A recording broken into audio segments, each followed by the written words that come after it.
자기 개발이란 무엇인가?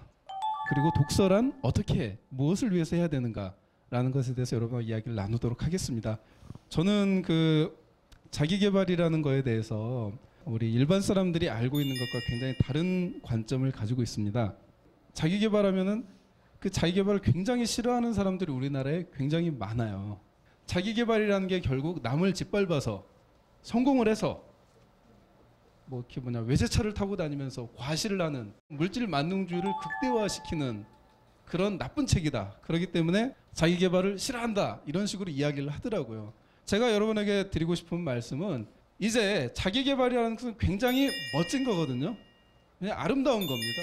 그것은 어떤 한 사람이 내가 이렇게 살아서는 안 되겠다. 과거의 나와 작별하고 새로운 나를 만들어야 되겠다. 내 자신의 변화와 혁신을 일궈내서 이 사회에 빛이 되는 그런 사람이 길로 걸어가야겠다. 이게 바로 자기 개발의 시작이고 자기 개발의 끝이라고 할 수 있는 거거든요. 그런데 안타깝게도 이것을 사람들이 잘 모르는 것 같습니다.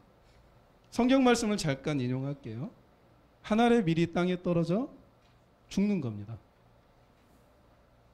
죽어서 그 사람이 다시 새로운 존재로 변화해서, 즉 자기 변화를 하는 거죠. 자기 개발을 하는 거죠. 그걸 통해서 새로운 존재, 거대한 나무로 변화하는 겁니다. 그래서 수많은 열매를 맺고, 그래서 길 가는 사람들에게 어떤 양식을 제공해 줄 수도 있고 쉼터가 될 수도 있고 뭐 많은 새들과 곤충들의 어떤 삶의 터전이 될 수 있고, 이런 것들, 그게 바로 자기 개발이라고 저는 표현합니다. 즉 내 자신을 굉장히 치열하고 혹독하게 다루고자 하는 내 자신의 결단과 각오, 그리고 그것의 실천인 겁니다. 저 같은 경우는 초등학교 교사 시절이 있었습니다. 저에게는 7년의 교사 시절이 있었습니다. 그 당시에 저는 굉장히 힘든 상황에 처해 있었습니다.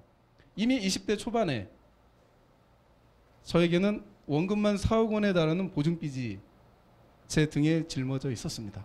딱 멍해처럼. 이제 군대를 가야 되는데 25살에 이등병으로, 그것도 장교도 아니고. 그런데 그 군대 가던 날이 생각이 나요.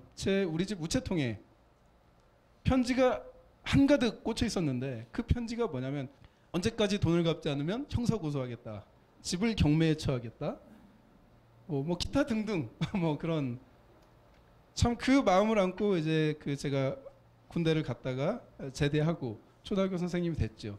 초등학교 선생님의 제가 7년을 했는데 약 9년을 성남시 빈민가에서 살게 되었습니다. 제가 그때 굉장히 많은 반성과 자기 변화가 있었습니다. 저는 20살부터 27살 때까지 제가 작가가 되고 했던 유일한 이유는 하나였습니다. 첫째는, 세 가지였습니다. 첫째는 유명한 사람이 되고 싶다. 유명한 사람, 진짜 폼나는 베스트셀러 작가가 돼서 진짜 폼 잡고 싶다. 두 번째는 여자들한테 인기를 끌고 싶다. 세 번째는 인세가 두둑하다던데 돈을 많이 벌고 싶다. 그러니까 글 쓰는 게 굉장히 쉽게 보였어요. 뭐 그 대충 끄적여서 그냥 책 내면 잘 유행이 맞춰서 잘 되면 베스트셀러 되고 인기 끌고 돈 많이 버는 거 아니야? 이런 식의 생각을 하게 됐습니다. 그러다가 이제 빈민가에 떨어져서 저는 처음으로 제가 살던 아파트의 화장실보다 조금 큰 그런 집에서 생활을 하게 됐습니다. 뭐 이루 말할 수 없는 빚을 짊어지고 있었고요. 뭐 이자와 원금 앞에서 뭐 1,500만 원 갚으세요 이랬는데, 군대 갔다 왔더니 이자와 원금 앞에서 7천만 원 갚으세요로 막 띄워지더라고요. 저는 굉장히 놀랐습니다. 그리고 또 한편으로 기뻤어요. 몸값이 계속 올라가니까. 뭐 그런 시절이 있었습니다. 그런데